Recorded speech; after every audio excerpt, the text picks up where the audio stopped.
Assalamu alaikum wa rahmatullahi wa barakatuh, chers frères et sœurs en islam. Que la paix, la miséricorde et les bénédictions d'Allah soient sur vous. Aujourd'hui, nous allons explorer un hadith précieux qui nous enseigne l'essence même de la foi à travers 3 attitudes fondamentales et nous rappelle l'importance de redouter un retour à la mécréance avec la même intensité que la peur d'être précipité dans le feu de l'enfer.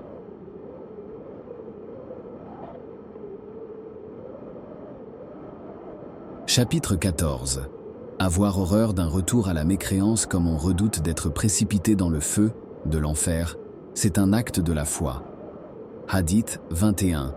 Anas, que Dieu l'agrée, rapporte ces paroles du prophète, sallallahu alayhi wa sallam.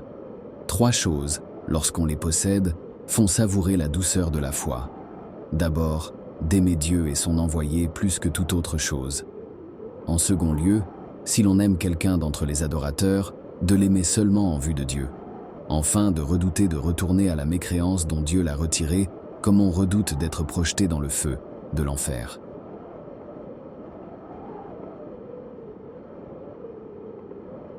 Chers frères et sœurs, ce hadith nous invite à méditer sur 3 piliers essentiels qui nourrissent notre foi et façonnent notre caractère. L'amour suprême pour Allah et son envoyé. Aimer Dieu et son messager, plus que tout, est la première marque d'une foi authentique. Cet amour profond nous guide, oriente nos choix et nous rapproche de la voie divine. L'amour conditionnel envers les autres croyants. Lorsque nous éprouvons de l'affection pour autrui, elle doit être fondée sur la crainte révérentielle de Dieu. Cet amour purifie nos relations et nous encourage à faire le bien pour plaire à Allah, plutôt que pour des intérêts personnels. La crainte d'un retour à la mécréance, la peur de retomber dans la mécréance, que nous avons quittée grâce à la miséricorde d'Allah, doit être aussi vive que celle d'être jeté dans le feu de l'enfer. Cette crainte nous rappelle constamment notre responsabilité et nous incite à persévérer dans notre cheminement spirituel. Ce hadith souligne ainsi que la véritable douceur de la foi réside dans l'équilibre entre l'amour sincère pour le divin et la conscience constante de notre faiblesse face aux tentations de ce monde. Il nous enseigne qu'un cœur purifié par ses sentiments est le véritable signe d'une foi inébranlable.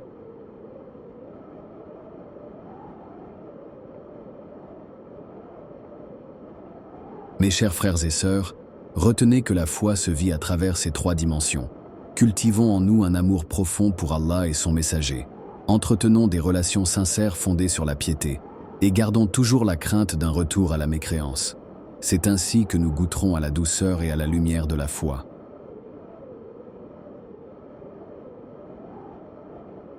Allahumma inni as'aluka ilman nafian wa rizqan tayyiban wa amalan mutakabbalan.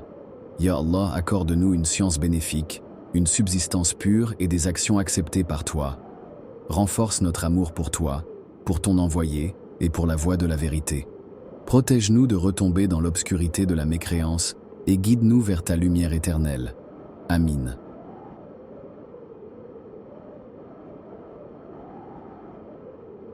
Partagez ce rappel précieux avec vos proches pour que la lumière de la foi continue de se propager. N'oubliez pas de vous abonner à notre chaîne pour plus de rappels inspirants et enrichissants. Qu'Allah vous bénisse et vous accorde le succès dans toutes vos actions. Barakallahu fikum. Assalamu alaikum wa rahmatullahi wa barakatuh.